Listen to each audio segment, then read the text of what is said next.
Welcome to Principle 6. Language shapes your thinking. Now, experience is primary. You are the only one in your body.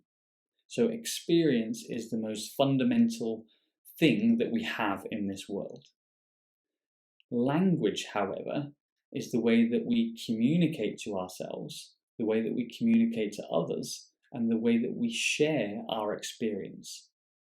So language is actually an incredibly important part of how you experience the world around you. Now, when you think about your brain actually has its own language. And the language of the brain is that of pictures. So what I mean is mental visualizations, mental images, mental pictures. Could be movies, could be shapes, colors, but the language that your brain speaks is really that of pictures. And the language that you use to yourself has a huge impact on the pictures that your brain creates, which then has a huge impact on how you think and feel. So for every thought that you have, whether you're conscious of it or not, there are at least 3 components. The first of which is visual. So for every thought that you have, there is a visual component that comes with it. Now, 99% of the time, you're not conscious of these visual elements of the thought. As you're going about your day and you have all of these other visual stimuli around you, you're often not conscious of the fact that you have a visual picture of something. But if I was to ask you now, for example, to close your eyes and then think about someone that you love, what you'll quickly notice is an image pops up. Now, when your eyes are open and you're going about your day, you don't consciously know about that picture, but it is there all the same. So our first component is visual. Our second one is what's known as auditory. So this is sound.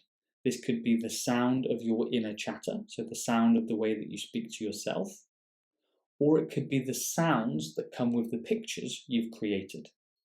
So for example, if you close your eyes and think about that person that you love, you might actually hear their voice with the picture. You might hear them chuckling or laughing along with the picture. So everything has a visual component, then it has a sound component, either yours or from the imagery. And then there's a feeling component. So we call this kinesthetic. So this is what you experience in your body.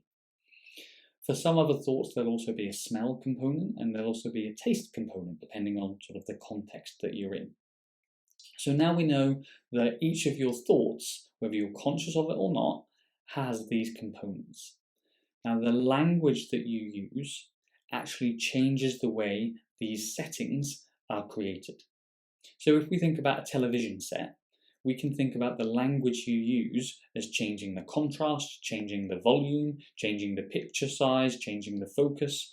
The language that you use has a huge impact on the way that you think, which therefore influences the way that you feel. And the key element that I want to introduce in this principle is the idea of generalizations.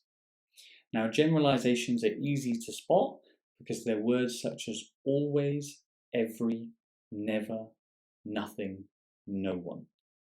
And we can say like, oh, constantly like this. It's always like that. It's never any different.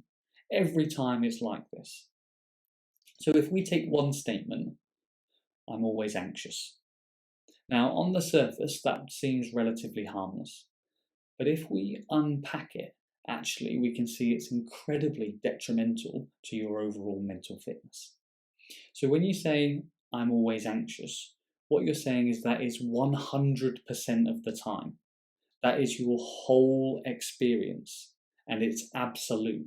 There is no change, there's no variation.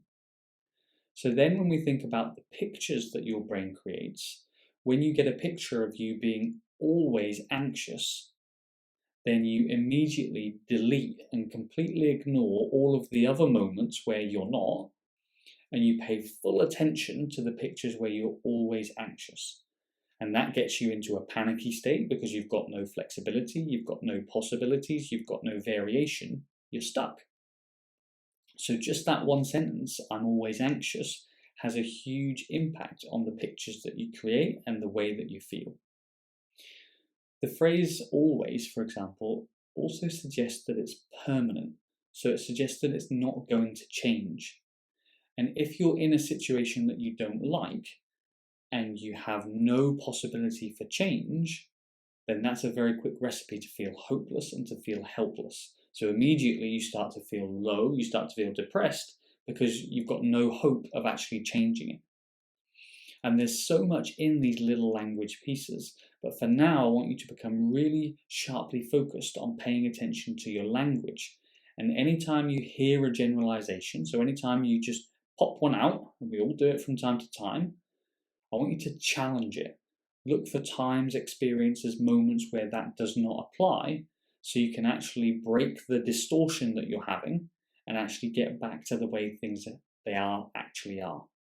So it's a really, really powerful process, and when you can control your language, you can control the pictures that your brain creates, which then changes how you feel. So language is incredibly important to mental fitness.